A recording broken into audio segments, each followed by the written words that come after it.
In one of my previous videos, I showed you how to build a simple chatbot using the Amazon Bedrock Converse API.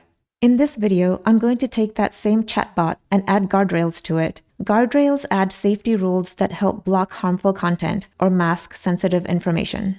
Think of guardrails like a safety filter for your AI. The flow looks like this. The user sends a prompt, it hits the guardrail first, then reaches the model.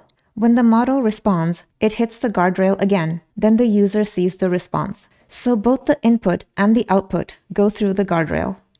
Before using a guardrail in code, it has to be created in the Bedrock console. In the Guardrails page, I've already created my guardrail. The steps to create a guardrail are in my GitHub link in the description below. Now I'll click on the guardrail name, Chatbot Guardrail, to open it.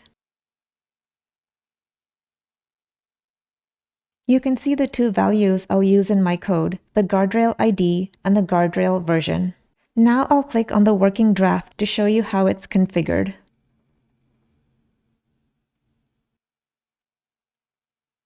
For content filters, I kept it simple and selected the default content filters. These block things like hate speech and unsafe prompts. Now let's scroll down to the sensitive information filters. Here I've added the PII type, which is phone number. In my demo, I'll be using a phone number, so that's what you'll see getting masked. On the screen here, I have the chatbot code from the previous video on the left side and the chatbot code with the guardrails on the right side. On the left, the original Converse call looks like this.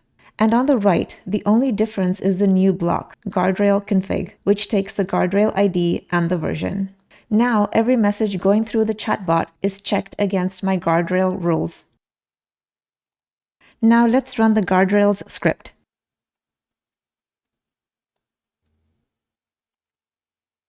The chatbot is now running, and I'll type in a phone number.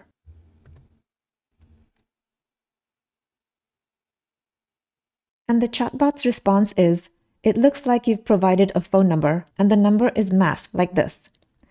That shows the guardrail protecting sensitive data automatically. Guardrails help prevent unsafe responses and protect sensitive information, and that's an important step when moving AI applications into real production environments. The full guardrail setup steps and Python code are in the GitHub link in the description below. And if you missed the chatbot video, that's down there too. Thanks so much for watching, and I'll see you in the next video.